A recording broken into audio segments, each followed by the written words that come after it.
Rain gun सिंचाई क्या होती है, जिसमें मेहनत और पानी कम लगता है और फसल का पानी भी अच्छे से मिलता है। आजकल देश में रेनगन तकनीक का चलन बढ़ा है।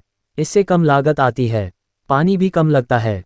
विशेषता यह है कि जितनी ज़रूरत पौधों को होती है उतना ही पानी दिया जाता है। इससे उत्पादन बढ़ जाता है।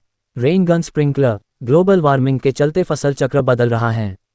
पिछले कुछ सालों में बाढ़, बारिश और सूखा जैसी नेचुरल आपदाएं बढ़ी हैं। बिहार, छत्तीसगढ़ जैसे राज्य सूखे के हालात का सामना करते हैं। सूखे से निपटने के लिए राज्य सरकारें भी कदम उठाती हैं। आजकल फसलों के ऐसे भी कई बीज सामने आ रहे हैं जिनसे कम पानी में सिंचाई की जा सकती है। आज हम ऐसी ही सिंचाई की तकनीक के बारे में जानने की कोशिश करेंगे जिसमें मेहनत और पानी दोनों कम लगते हैं लेकिन उपज बेहद शानदार हो जाती है। यह है रेनगन सिंचाई तकनीक। देश में रेनगन सिंचाई का चलन बढ़ा है। रेनगन सिंचाई की विशेषता यह है कि जिस तरह से बारिश में बूंद बूंद कर पानी जमीन पर गिरता है, उसी तरह रेनगन से भी पानी बूंद बूंद कर गिरता है। रेनगन सिंचाई को वाटरगन सिंचाई भी कहा जाता है। वाटरगन सिंचाई से पानी कम लगता है और कम समय में खेत में सिंचाई भी हो जाती है। एग्रीकल्चर एक्सपर्ट का कहना है कि जिन क्षेत्रों में पानी की कमी होती है वहां वाटरगन तकनीक बेहद असरकारक है।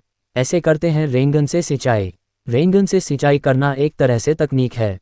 रेनगन एक उपकरण है। इसे स्टैंड के सहारे 45 से 180 डिग्री के कोण पर उस स्थान पर खड़ा कर दिया जाता है जहां सिंचाई करनी होती है। इसका दूसरा हिस्सा पानी आने वाले पंपसेट से जुड़ा हुआ होता है। जैसे ही पानी छोड़ा जाता है, रेनगन में पानी सप्लाई होते ही दबाव पड़ता है। इससे फव्वारों से करीब 100 फीट की परिधि में चारों ओर वर्षा की बूंदों की तरह पानी निकालकर फसलों पर गिरना शुरू हो जाता है। इससे पानी बेहद कम खर्च होता है और समय भी कम लगता है। विशेषज्ञों का कहना है कि डीजल और बिजली दोनों ही कम खर्च होते हैं। इन फसलों के लिए है उपयोगी। रेनगन तकनीक से सिंचाई बारिश की तरह की जाती है। ये सिंचाई कई फसलों के लिए बेहद कामगार हैं। मसलन गन्ना, कपास, मक्का, गेहूं, मूंगफली, बाजरा, सोयाबीन, मिर्च, प्याज, आलू, चाय, कॉफ़ी आदि फसलों में रेनगन तकनीक का चलन बढ़ा है। कुछ लोग अपने बागान और खाली पार्क में भी रेनगन तकनीक से पानी का छिड़काव करना पसंद करते हैं।